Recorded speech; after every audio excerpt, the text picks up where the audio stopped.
Today is a day that I've been looking forward to for quite some time now. We've been working on this project for a couple weeks. We've been tossing around a couple ideas of what to do and how we should do it, and we finally came to the solution of what we're officially going to do.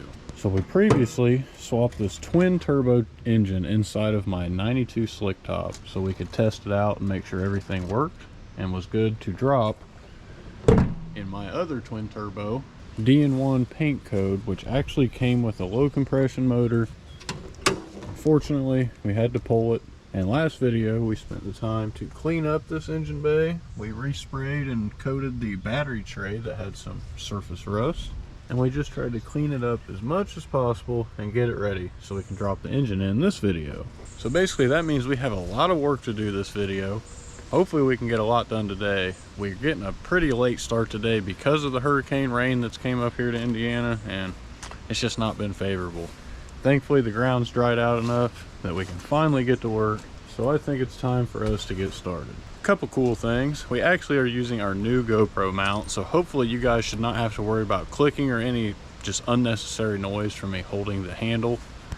And also there's a super cool thing with this handle. I have a quick release now, and I also have a jaw adjustable attachment. So now I can hook you guys up and point you wherever I want. So now you guys should see some more in detail and closer videos when it comes to doing things that are pretty specific or particular. We're going to give you guys a little bit of a time lapse here while we go ahead and just strip and tear some things off of the motor up here to get it ready to get under the car and begin to pull.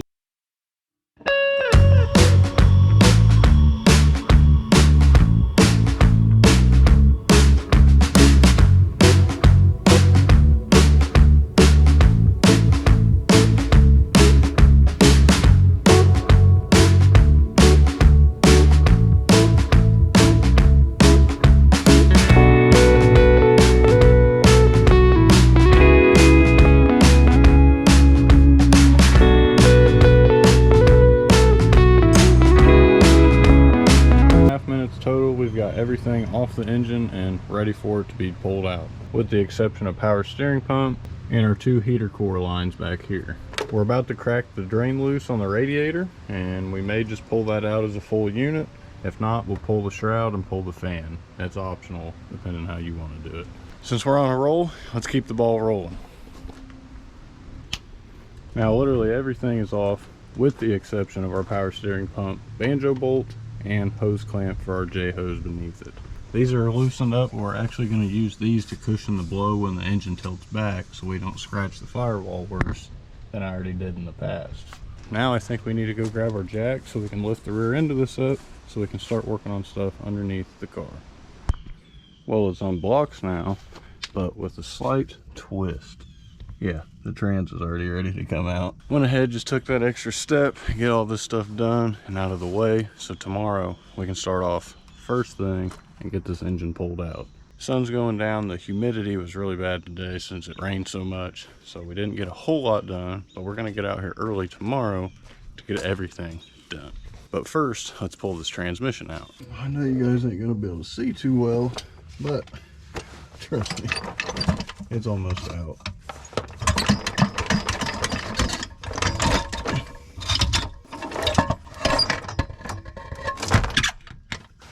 Dang, how long is this clip? 30 seconds? That's how you do it. This is why I use the mat. Even pulled the jack out with it. Man, do I love this new mount. Now we've got all of our tools and stuff picked up. Let's close this up. Let's call it a night. It's getting humid again. We'll catch you guys first thing in the morning.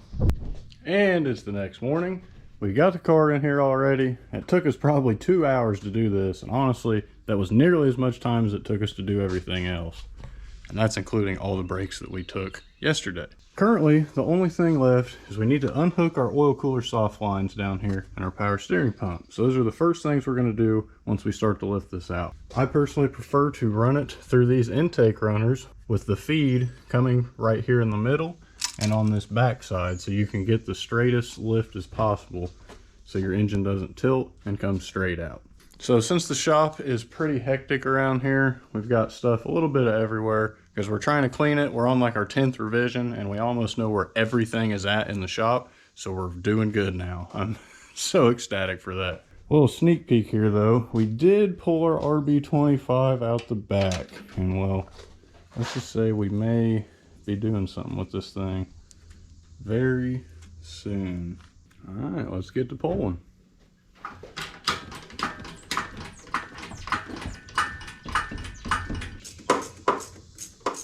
Alright, now both of our power steering lines are off. Let's yank it the rest of the way out.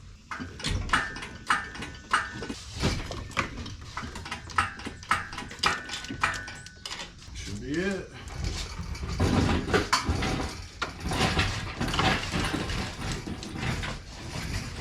Lower it down one final time because we have to change the clutch, flywheel, and we have to switch that plate around so that way we can actually get our bell housing bolts in.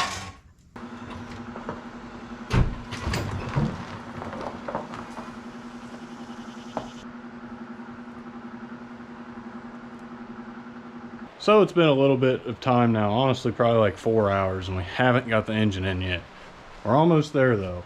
We have a pretty bad storm rolling through right now, so I've been in rush mode trying to get everything done so we can, you know, get this car outside because I don't have room for it inside of here.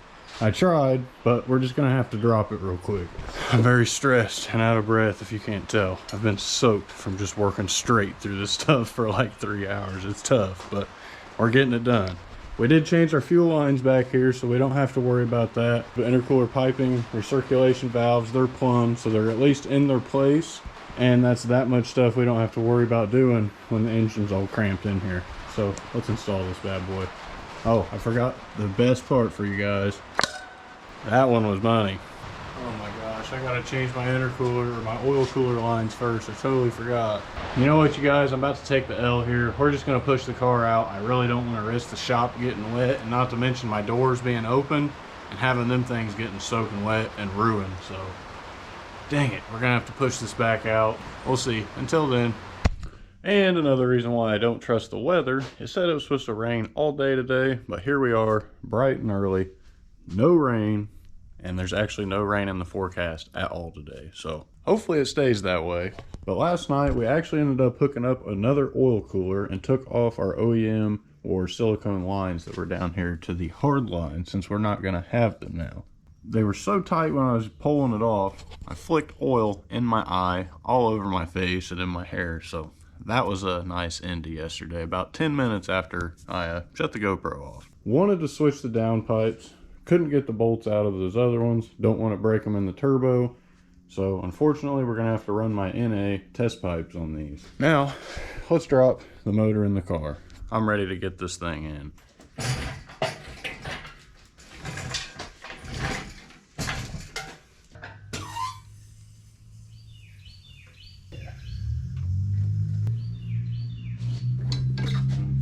If you're running oil cooler lines like this instead of the stock ones, you need to watch them and make sure you're not crushing them under your motor mount, so just keep them clear. But we're actually going to run these between our two intercooler pipes, and then we'll mount it up here in the front.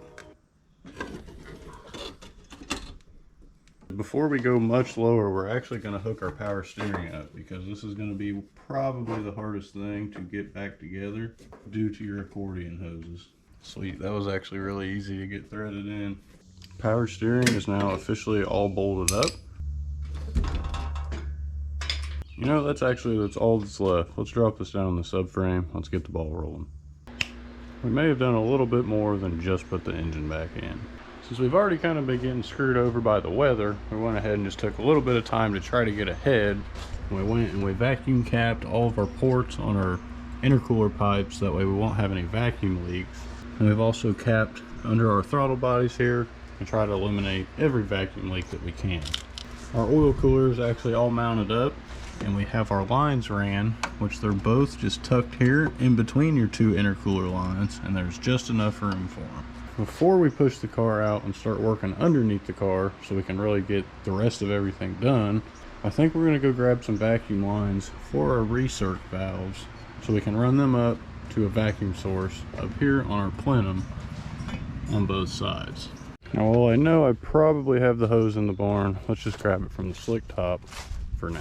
Pretty much all you do here is take a vacuum hose and just hook it up to that top vacuum port on your recirc valve right there, and we'll run that to those two places on the balance tube that I spoke of. Now, I apologize if the fan's being annoying. I can't help it. It's ridiculously hot outside today. I think I decided before we wheel this thing outside, since we did just put a new style cast in, since I forgot about our plug and I don't really feel the need or urge to wire a whole new one in, let's just put our radiator in. Because once our radiator's in, that really eliminates just about everything up here other than our intake pipes. Oh, our fuel system, that's literally it. I'm hoping with the engine tilted back, it'll give me just the amount of room that I need to squeeze this in here. Wow, and it absolutely did just that. Well, the more you know. I've struggled putting these in every single time. Here's something I have a feeling probably quite a few of us may not know, but your upper radiator hose clamp should actually be one of these. It should not be an actual hose clamp. It needs to be a constant tension clamp because of the pressure building up. Not only do you want a constant tension clamp because of the pressure going up and down from heating up and cooling off, but you actually have plastic intakes on your radiator. You don't want to have a hose clamp like this where you have to snug it up and you end up crushing and crunching that hole on that radiator. Cannot forget that overflow hose. Now, let's push this thing out and start on the bottom side. But first, obviously we're going to have to lift the thing up. Now up on blocks, everything's in position, ready to install, tools and all. So let's get started. Once it's balancing on the center of the gearbox, just begin to lift it up. Now while we lift this end up to point our input shaft into our clutch, we're going to lift using our feet on the back of the jack, also rolling or moving the trans so we can try to align it and get it as straight as possible. All you need to look at is how even your bell housing is right here to your flywheel. As soon as you get them parallel, it'll slide right in every time. I guarantee it. I'm going to say 9 times out of 10 it's that or your battery harness ground is in the way. Once it's level, give her a good shake and twist. Just like that. Transmission is fully mated to the engine. Now we got about 5 or 6 bolts. Let's put them in through the bell housing and let's hit the mounts. So now we're just throwing our slave cylinder on because we found the hardware for it, and well, why not? Better to knock one thing off the list now than wait till we need to get up an extra time. We did just put the trans harness on. Now we're ready to lift the trans up and mount it to the chassis. And then we can do our shifter. So while we're over here putting our 6 mount bolts in, which you don't want to jack your trans up all the way, you want to have a little bit of room so you can kind of wiggle it back and forth, or else you'll kind of have problems getting it in. It's not always true and straight.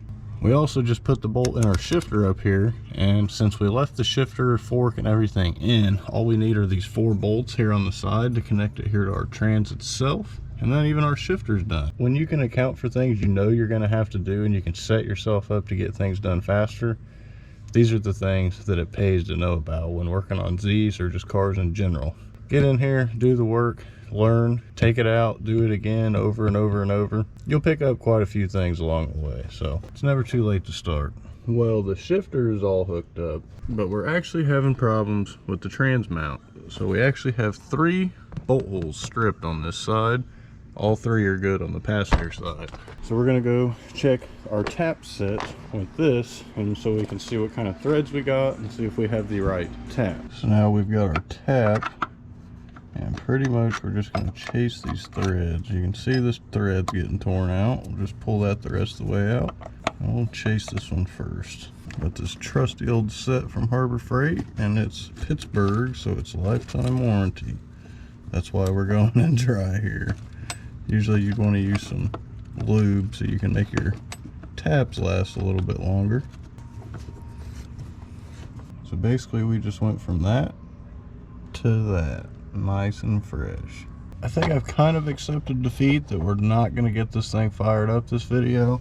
I mean, we could. I'm really not holding my breath right now, because then if I don't focus on getting the thing started, I can kind of take it easy and we can make sure we get everything done correctly and in a timely manner, because I don't want to have to do anything a second time. When it comes to putting the drive shaft in, take out your rag that's in the tail shaft of your trans that you were keeping fluid out with.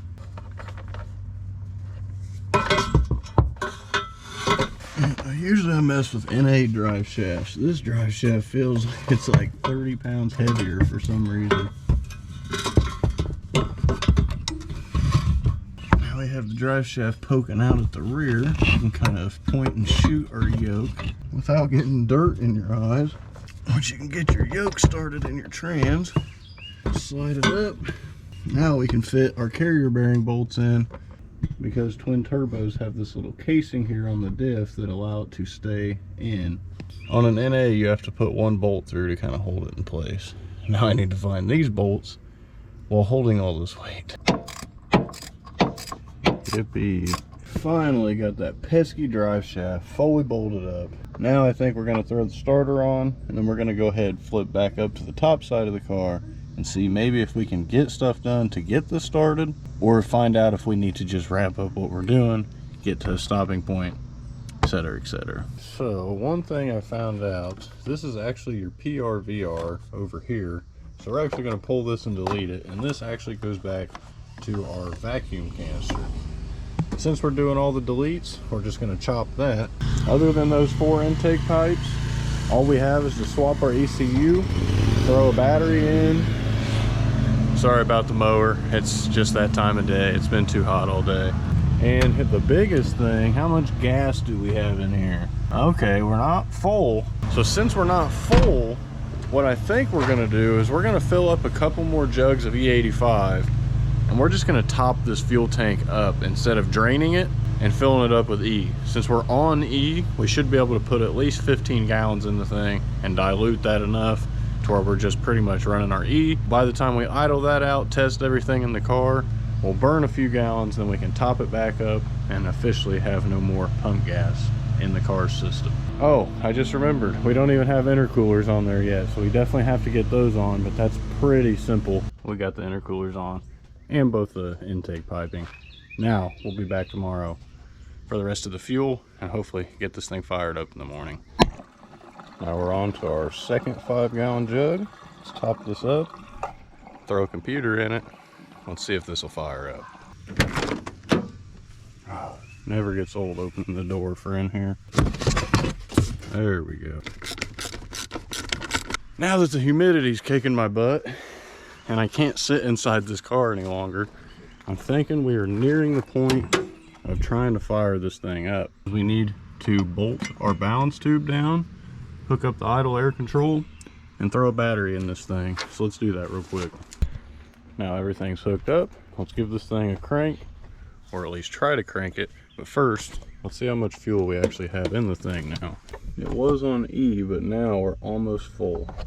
Therefore, I don't think we should have any issues. The car's not cranking. Check starter relay and our clutch pedal switch to make sure that the stopper is down there. If it's not, and it's not depressing the plunger on the clutch, it's never going to start. So we actually had to tear all this down here back out, because it turns out we were being hindered by the wiring harness to our security system. So if you want to bypass this thing, you can literally just chop everything out. When you go to disconnecting all this down here and untying it, which we just snipped it, we're going to go back and wrap it just to make sure none of this touches each other. And if you have them like this, just snap them in different order so they will literally never touch each other.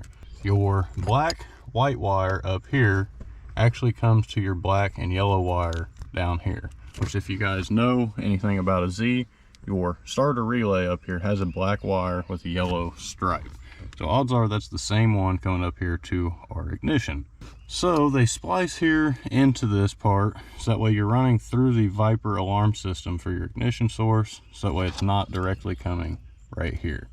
So basically what to do is you're going to snip right here, which would be the green wire, and also this dark purple wire. And then you're going to pretty much just tie them together and bypass this stupid thing, and you should be able to start your car after you do this. However, we at least got it to crank now. Step in the right direction. I just remembered, we don't even have a PTU on this thing. That's what we're after. Now that the igniter's plugged in, actually let's keep that kind of away from the fan. Ooh.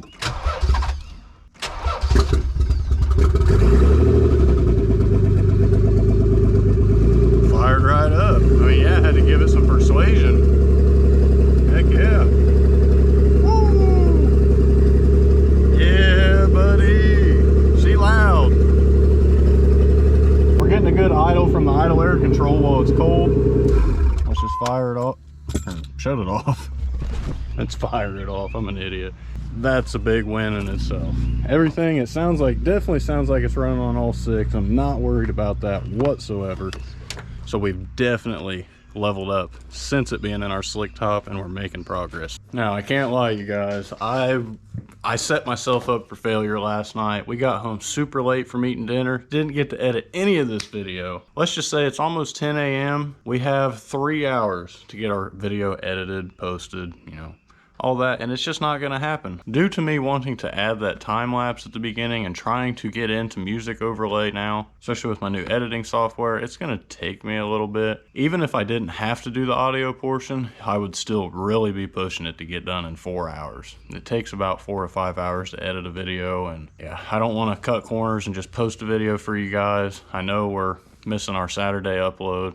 Unfortunately, I think this is going to be the end of the video. I'm sorry, I feel like this video really sucked. The only reason being is we got our new mount up here, which I'm super happy about. I'm thinking about buying a second one so I can actually get twice the reach. But for any of you guys that may have made it this far, drop it in the comments below what you think. Are you guys happy that we have new mounting or filming equipment where we can put you in weird positions and record instead of me constantly holding you, or do you guys prefer to be in my hand live action, so to speak? And also let me know if you guys noticed this handle has not made any noise this video.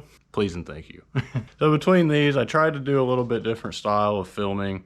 Considering I have a new mount, I can put you guys in places I normally couldn't, show you guys angles I normally couldn't. It's going to take some getting used to, you know, how to incorporate this all into our normal videos, so bear with me, please. This video is about 2 hours for me to edit. That's about an hour, hour and a half longer than usual. So we're going to wrap it up here. We're going to try to get some other stuff done in the yard, and hopefully next video we can be all sorted out and driving this cobalt green DN1. Hope you guys liked the video. If you did, don't forget to drop a like and subscribe down below, as it really helps out our channel and it helps us on the YouTube algorithm to help us grow and get out there. So again, thank you guys, and until next time, peace.